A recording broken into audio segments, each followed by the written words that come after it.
Всем привет! Это видео о том, как мы пытались снять редуктор с лодочного мотора.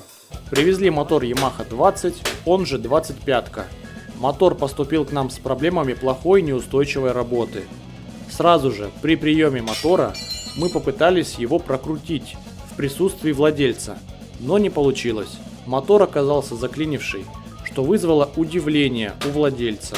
Ведь еще зимой мотор прокручивался, а теперь нет. Договорились разбирать. Как только до мотора дошла очередь, мы начали снимать двигатель для того, чтобы его разобрать, но у нас не получилось это сделать. Двигатель мертво сидел на ноге и никак не поддавался. Решили попробовать снять сначала редуктор, чтобы было проще снимать двигатель. Но и редуктор снять у нас не получилось. Мы сразу поняли, что вертикальный вал редуктора приржавел к коленчатому валу двигателя. В шлицы начала поступать влага через убитый сальник под мотором, и шлицы хорошо приржавели. Приходится вот таким варварским методом выбивать редуктор. Мы сняли обойму гребного вала, открутили гайку пиньона, чтобы попытаться выбить вертикальный вал через водяную помпу. На некоторых моторах это возможно, сломав водяную помпу, можно выбить редуктор, а вертикальный вал останется в моторе, но на этом моторе так не получилось. Тогда мы попытались замачивать шлицы, поливали туда и ВД-40, и разные кислоты, но все это было безрезультатно, а ждать результат месяцами не можем ни мы, ни владелец.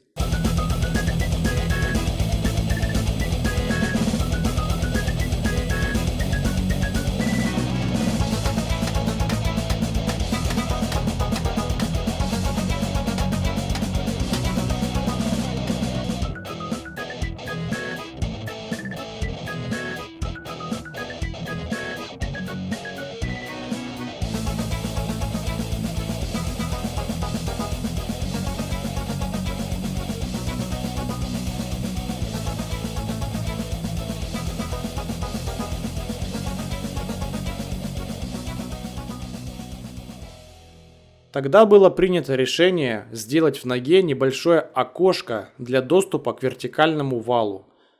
После снятия редуктора это окошко мы без труда сможем заварить и восстановить до заводского состояния.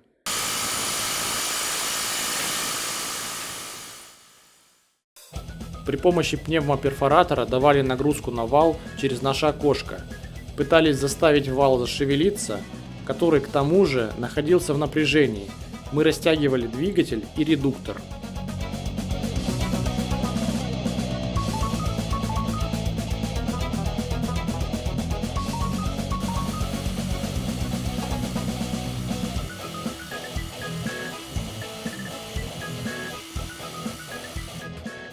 Мы подумали, что лучше разрезать вал, потому что другого решения в нашей ситуации мы просто не видим. В валу начали сверлить отверстие. Сначала небольшое, затем побольше, и так до тех пор, пока полностью не высверлим вал, и нам останется только сломать оставшуюся тонкую часть.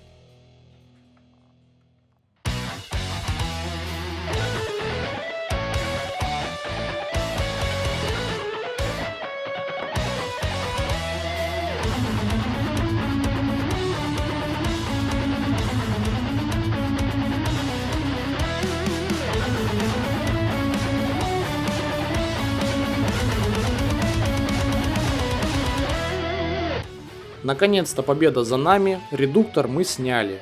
Правда, вот такими жертвами. Сразу после снятия редуктора с легкостью снялся и мотор, и вторая половинка вертикального вала никуда не делась. Чтобы ее достать, потребуется разборка мотора. Но даже если коленвал будет у нас в руках, все равно кусок вала из такой ржавчины извлечь будет непросто.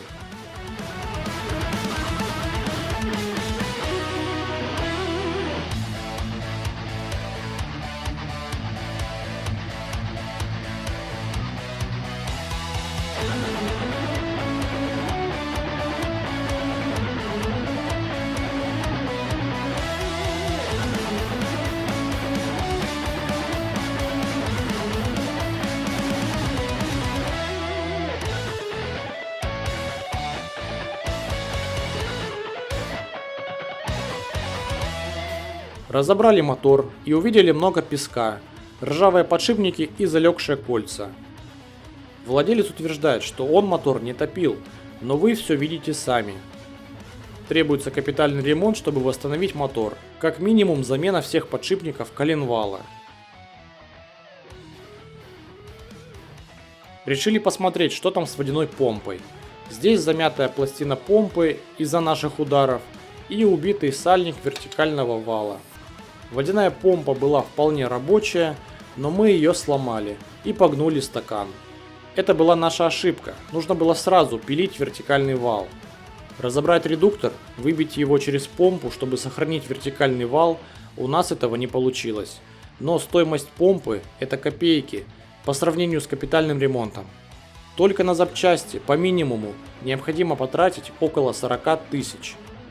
Это все оригинал, кроме ремкомплекта двигателя. Можно сэкономить и приобрести неоригинальные тайваньские запчасти. Будет чуть дешевле, но все равно набегает достаточно приличная сумма, к которой нужно прибавить еще нашу работу, стоимость вертикального вала.